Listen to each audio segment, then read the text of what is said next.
Brother Ben here. Brother Ben.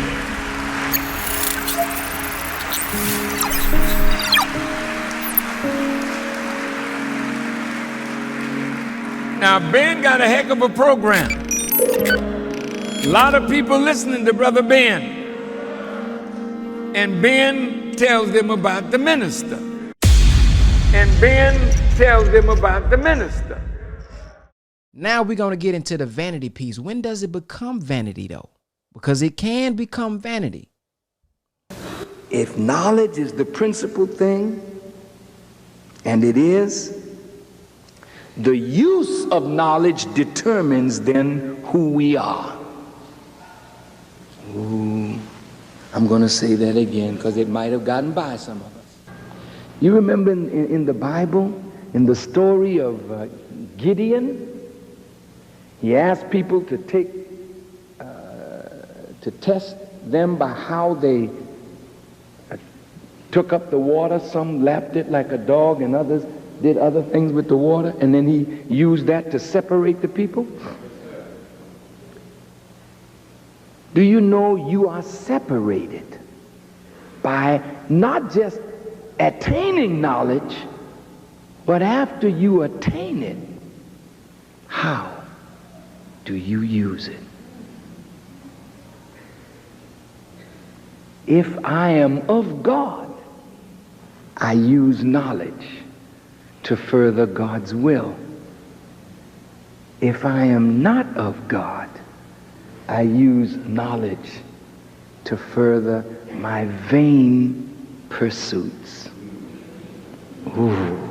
You heard that, right? He said if we of God, we use it for the will of God.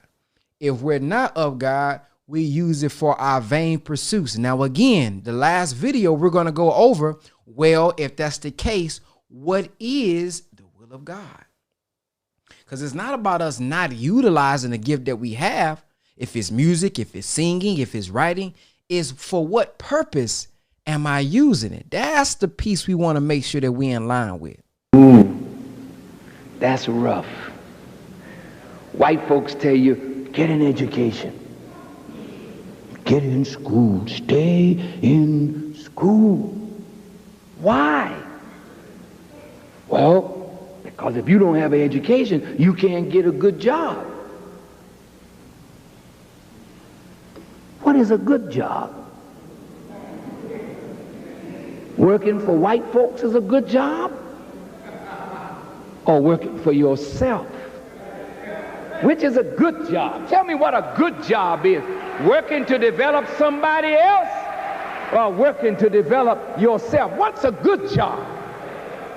And I got to go to college in order to get a job. Working for my enemy. Is that why I should go to college?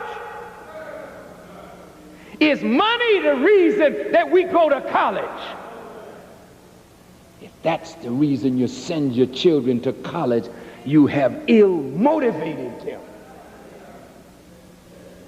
Because when they get out of college, they're looking for money with knowledge.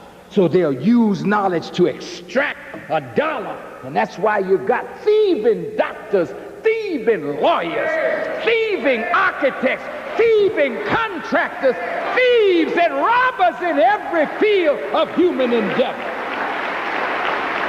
Your aim is not right.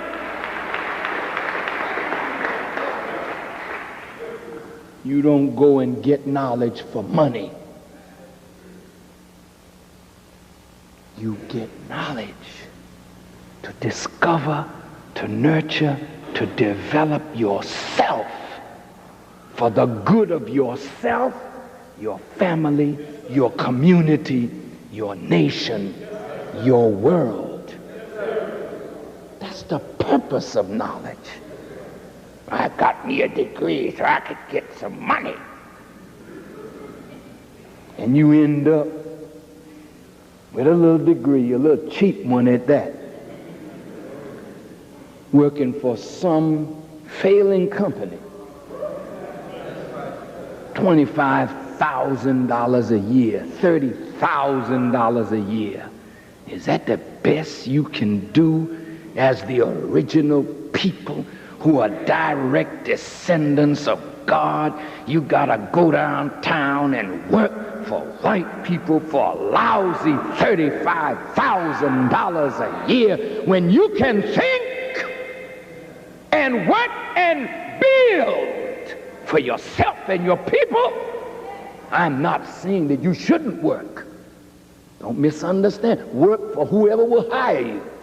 But always have in your mind the thought that I must be free to work for myself.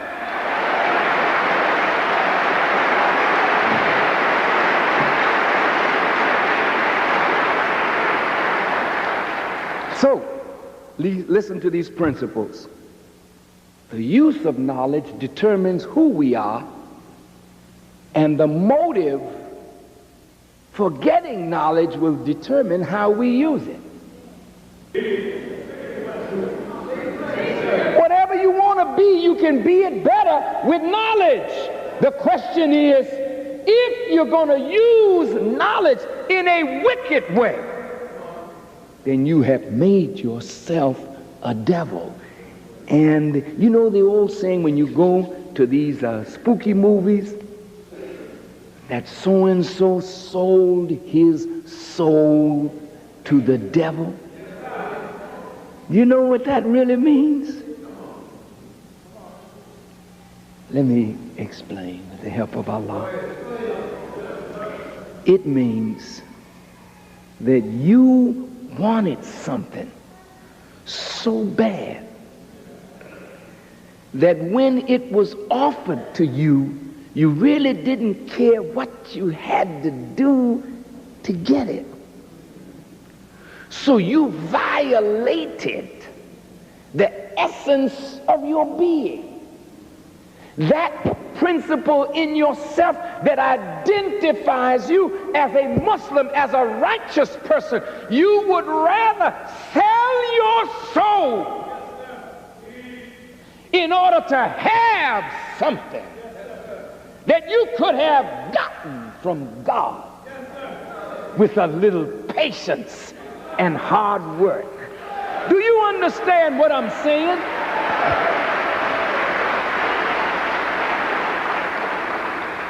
So you want to be a politician. So you would like to be a superstar because you can sing or you can play your instrument or you're really talented. And you go downtown and somebody says, "You're a beautiful girl and you have talent. I can make something out of you. Would you come into my inner office?" You say, "Well, what's this?" "Well, I'm not gonna make you something for nothing. I mean, you're beautiful, but I haven't been able to see how beautiful you really are.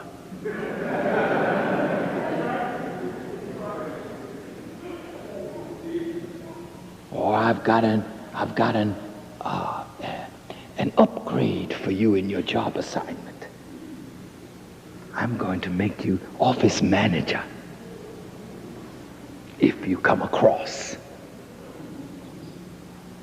And you let desire overpower you.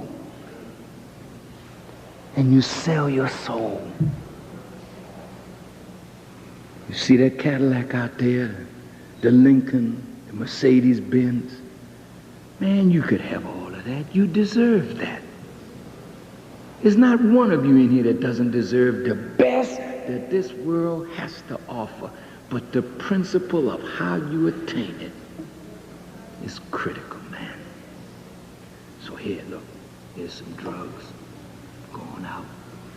And you sell this. And in a week's time, you'll sell enough, you can have that Cadillac. Man, I sure want to drive down 63rd, understand, and go by Susie Mae's house and show her this fine car that I got.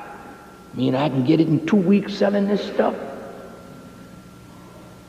I can just hang around the school and sell it to children, and I can have a Cadillac. And here you go, man. For a car, you're going to kill your people. For a dollar bill with a dead cracker on it, you're going to kill your people? You mean to tell me that as a descendant of God, you don't have enough knowledge,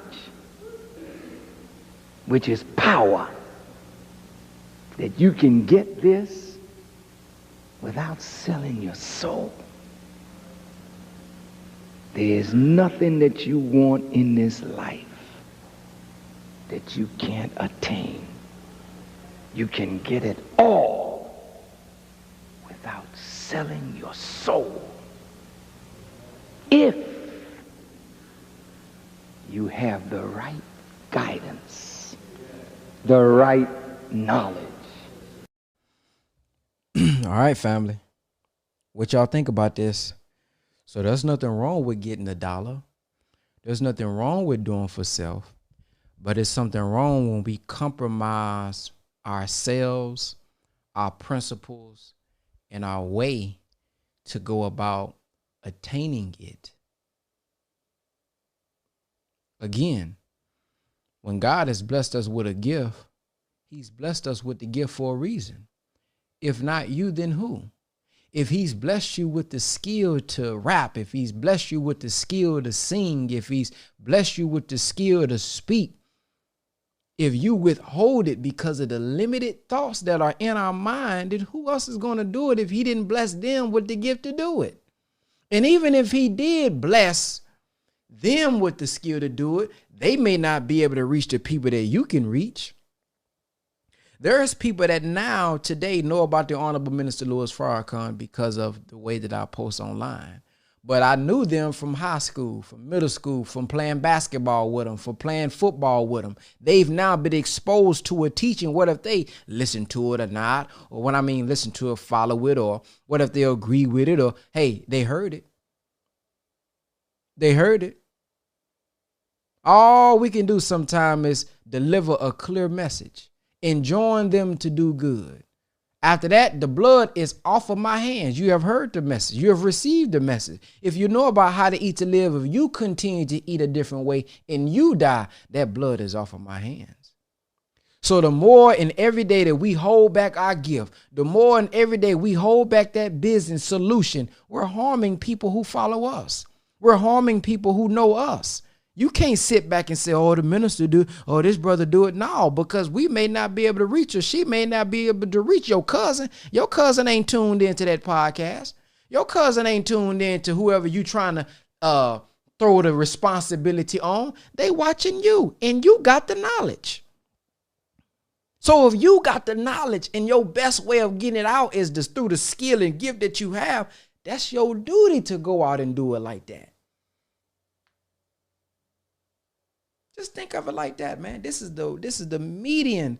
This is the way that God has blessed me, man. I'm not, I speak in person, man, but honestly, I'm most comfortable by myself doing podcasts like this.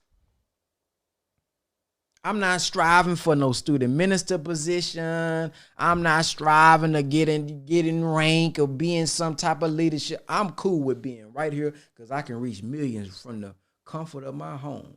I can be creative with this podcast. I can throw clips in. I can throw music in. I can throw graphics in. I can be me here. But God has blessed me with this ability to know how to take my introverted thoughts and put it into that camera. And he's blessed me. But what if I sit back and said, no, I'm afraid what they're going to say? How many people wouldn't be liberated? How many people wouldn't be motivated? Not by me, but by Allah working through me by Allah's permission. Man, what the heck is that going on? Is your life trash? Are you tired of the job and you know your life is trash? I'm trying to reverse your life with digital real estate. I did a free master class. You saw the testimonials. You read the testimonials. Why not get into the free mini course? A lot of y'all been asking me, what is digital real estate? I don't understand the concept of digital real estate. So I put together a comprehensive mini class for you to get access to for $0. All you got to do is text 214-884-4644, just the word digital. Nothing more, nothing less. Text digital to 214-884-4644, and you're going to get free access into the digital real estate class. See you on the other side.